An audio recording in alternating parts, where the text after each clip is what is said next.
Today on the Women Mind the Water podcast, I'm speaking with Cheryl Massey, a basket maker whose creations are rooted in the natural world of British Columbia. Every basket Cheryl makes is as unique as the color and texture of the plant material she collects. Cheryl's signature basket is made from kelp. The Women Mind the Water podcast engages artists in conversation about their work and explores their connection with the ocean. Through their stories, Women Mind the Water hopes to inspire and encourage action to protect the ocean and her creatures. I am very happy today to welcome Cheryl Massey to the Women Mind the Water Artivist Series podcast. Cheryl is a Canadian basket maker whose creations are produced with materials that she gathers from nature. Notable among the varied baskets she weaves are those created from whole kelp. Whole kelp is unusual because it can grow as much as 2 feet a day. And kelp is an unusual material to work with because it changes as it dries. Welcome, Cheryl. Thank you for joining me on the Women Mind the Water podcast. I'm really looking forward to talking with you about your weaving. Many years ago, when I lived in California, I purchased a small basket made from kelp. I've always wondered about the work that went into making it. Decades later, I still have that kelp basket. It's delicate and brittle, yet it retains a magical quality. I think you may be a magician to create such works of art. Cheryl, I'd like to begin by asking you to tell me about how you became a basket maker. Is this something you taught yourself, or did you acquire this skill from someone else? Well, I definitely took a basket weaving workshop to acquire the skill. But when I first had the urge to learn how to weave a basket, I was sitting on a beach on an island at the coast of BC, and this strong urge just possessed me. And so I just thought, you know what? Indigenous people, they wove baskets with material that nature provided them. So I just grabbed some grass, started fiddling around with it, and made some funny little bird's nest. It was so tiny and small. And I thought, okay, I definitely need to take a workshop or a class to learn how to weave a basket. And it actually took me a full year to find, it took me about 6 months to find a workshop that would appeal to me, that would resonate with me. And it was actually at Hollyhock Holistic Center, which is on Cortez Island, was right across the water from where I sat when I first had that urge. So the place where I learned how to weave baskets was just right in front of me. It was right there. So I learned from an American woman who had all this natural material. She had spruce root, she had tule rust, she had some kelp, she had, what else? Willow branches. It was amazing. I was just like a kid in the candy shop, and I just took all that information, and it's like I grabbed the ball and I ran with it. And then it just opened up this whole world of looking around at nature. What can I gather? What can I get? And I started learning, and just a lot of trial and error. And I just told myself, there's no rules. I'm just going to do whatever I want. I did take some other workshops, one from a Haida weaver with cedar bark, and then another workshop from a very highly respected weaver of willow. And I just adapted those techniques and just have used what resonates with me, what really turns me on. And I just go with it. Do the materials you gather dictate what kind of basket you actually end up making? Well, particularly with kelp. Kelp commands how it wants the result of the finished form. So I had collected this one piece of kelp, and kelp has at the tip of it, when it's growing, like here, the bulb, there is the long frond. And usually when I've collected that in the past, it just crumbles and breaks. But this one particular piece of kelp, the blade never broke. It maintained its whole form. And I thought, oh, you're going to be something special one day. So I dried it out, stored it in a box. And then, I don't know, maybe about a couple of years later, I thought, then I had an insight to make a wall hanging. I was going to ask, that's bull kelp, because what we have in Maine does not look anything like that. I think the kelp on the East Coast, I don't think you have the bull kelp that we have here on the West Coast. We don't, no. Yeah, it's kelp is in many different forms, many different species, but the kelp that I love to work with is here on the coast of BC, which makes it so abundant. Well, it used to be abundant, not quite so much anymore. So is there a particular time of year that's best for you to gather the kelp? Yes, spring and summer, because you need the sunshine, the wind, the heat to dry the kelp. I have tried a few times over the past and gathered kelp in the fall, and it's just too cold, it's too wet, there's not enough heat. So you're just basically gathering compost for your garden. All right. Like I say, lots of trial and error. Yeah. Are some beaches better than others for collecting?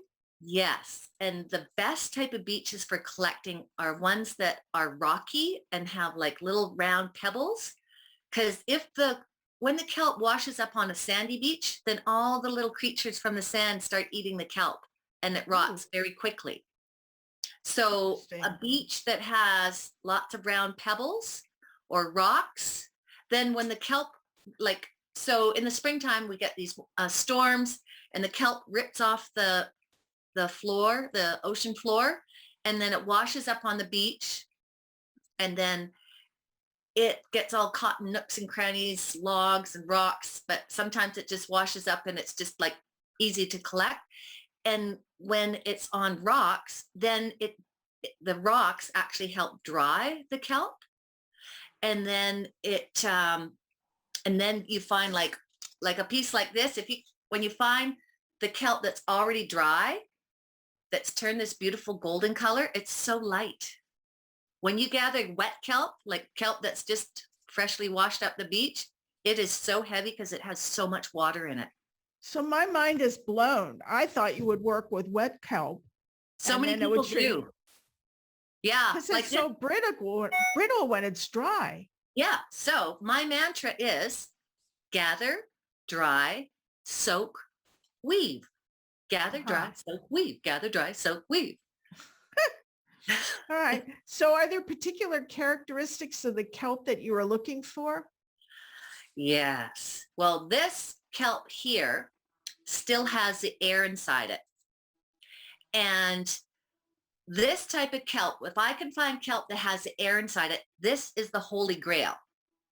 This right here, because it doesn't have any holes in it. It hasn't been smashed, or then I can make a kelp basket like this. Because the air is part of the form. So I can weave. This is called the coiling technique, very ancient technique. And then I can weave a basket and it holds its form because of the air. Sometimes if I'm weaving this, and so all the kelp is, when I'm weaving, it's wet. I've soaked it in warm water, so it's just pliable like leather. Then it's perfect, and it's unbelievably strong. The indigenous people of this coast, they used to collect the kelp for the long skinny bits, and they would tie them together for their halibut line, and they would make like 500 meters of halibut line. Incredible. It's so unbelievably strong. But kelp is so much fun, like collecting on the beach. People say, oh, I remember that stuff as a kid. I would swing it around and it's just so much fun.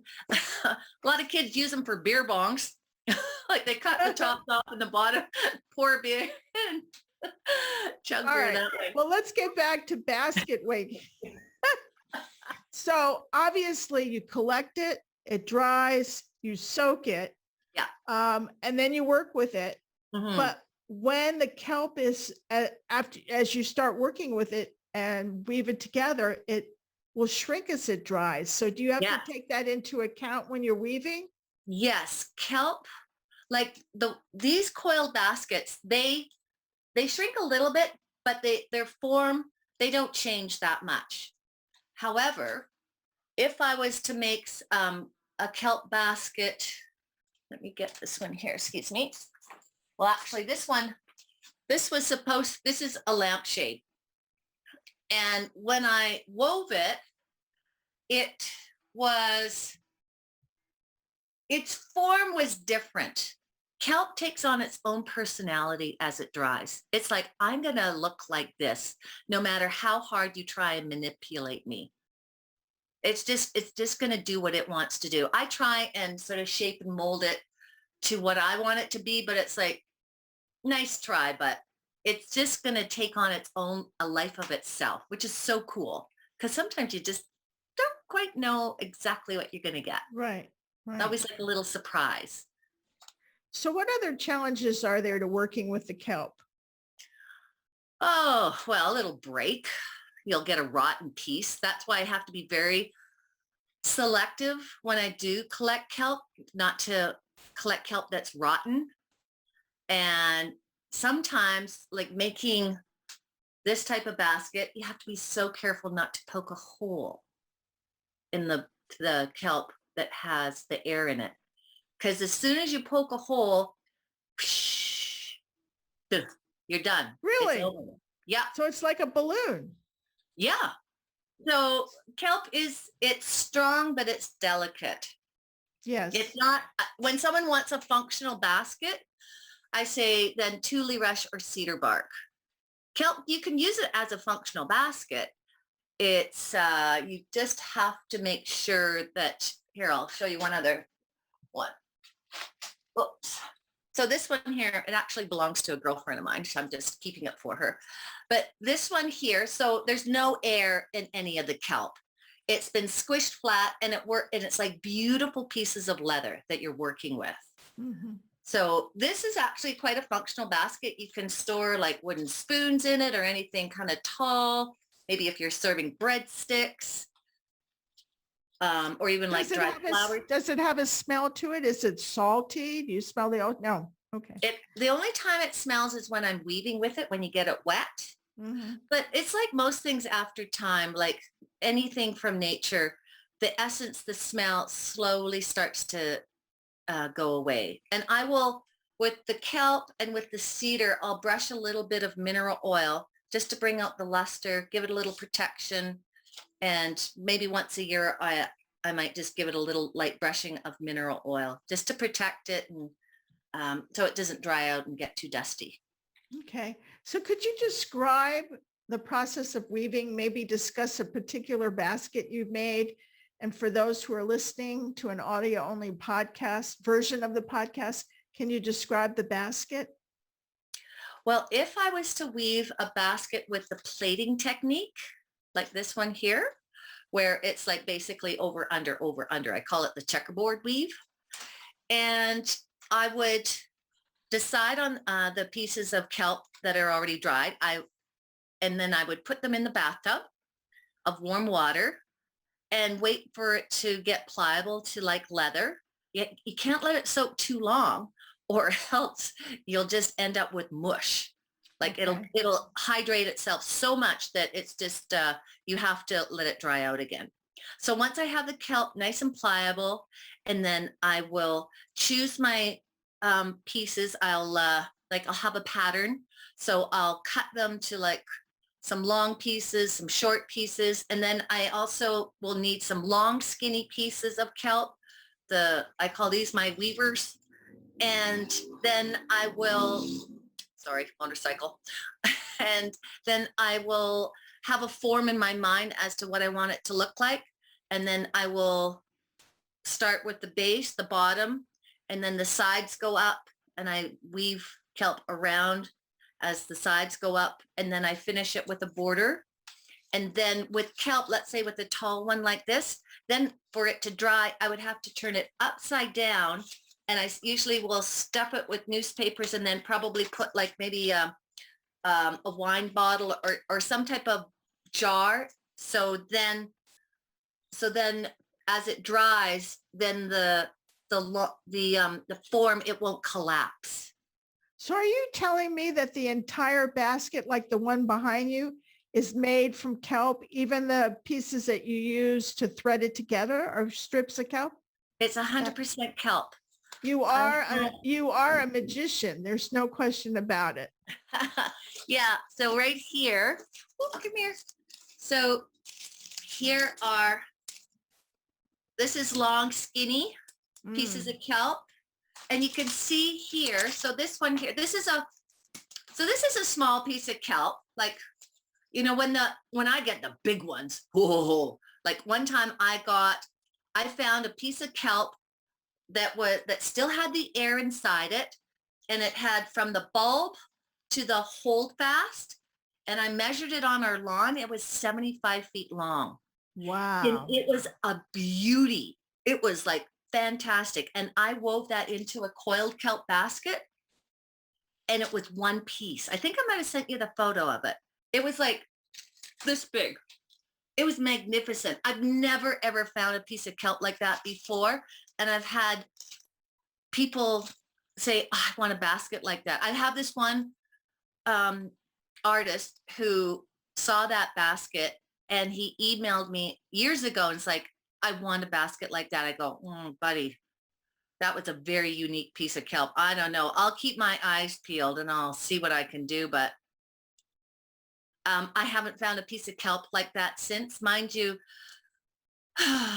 the kelp collecting has gotten to be less and less over the past few years due to, I think it's climate change. And also just the disruption of nature. So what is the source of your inspiration for your creations? Oh, so I was asked to weave a wedding shawl for a friend of mine who was going to be like an ordained priest for a wedding. And he asked me to weave a shawl like how priests wear. And he wanted it to be woven out of cedar, kelp, whatever. And so I thought about it. And I took a few days, and when I was actually on my stand-up paddleboard, lying on it, just floating, not doing anything, and just like, so relaxed. And then the idea to weave it, the shawl, came to me. I wasn't thinking about it. I just let whatever happen. And the idea came to me, and it was brilliant. And then I was like, let's go. Let's get this baby done. So you're really in touch with your environment. So let's get back just to something you were saying, that it's been harder to find kelp. Is it in abundance and in size? Have the beaches changed? Well, what has happened over the decades, the kelp beds have been disappearing across all from California all the way up to BC and Alaska. And the disruption, what happened a long time ago was the otters got hunted to close to extinction, and the otters eat the urchins. And when then there's an abundance of urchins, and then the urchins would eat the kelp. So Mother Nature got disrupted. And then now we have global warming. The oceans are warming up. So I've noticed over the past 10 years, when I would go to the west coast of Vancouver Island to one of my favorite places to collect kelp, it's like, not quite so much kelp anymore. Sometimes I would get nothing. It's most disappointing. There is still kelp out there. I just need to go further. I need to go to explore other nooks and crannies. So I wonder if you might suggest some things that people can do to make a positive difference when it comes to the ocean. Oh, well, being on the ocean and going to all these different beaches or areas that are nooks and crannies, my husband and I are constantly picking up garbage, constantly. And it's a spit in the bucket, but just pick up garbage wherever you are. And also what we want to do is lobby for places where you can leave styrofoam, like huge pieces of styrofoam is such a problem. And also lobby the manufacturers of this material, plastic and styrofoam, which is choking our oceans. And just become more aware and active and know that what we do to our oceans, we do to ourselves. Thank you Mhm. so much for being on the Women Mind the Water podcast. I'm really glad to have had a chance to talk with someone who is as inspired as you are by the ocean and creates such a unique and natural tribute to it. Thank you, Cheryl. Oh, well, thank you so much for this opportunity. I'd like to remind listeners that I've been speaking with Cheryl Massey for the Women Mind the Water podcast series. The series can be viewed on womenmindthewater.com. An audio-only version of this podcast is available on the Women Mind the Water website, on iTunes, and also on Spotify, Stitcher, and Google Podcasts. Women Mind the Water is grateful to Jane Rice for the song Women of Water. All rights for the Women Mind the Water name and logo belong to PamFerris-Olson. This is PamFerris-Olson.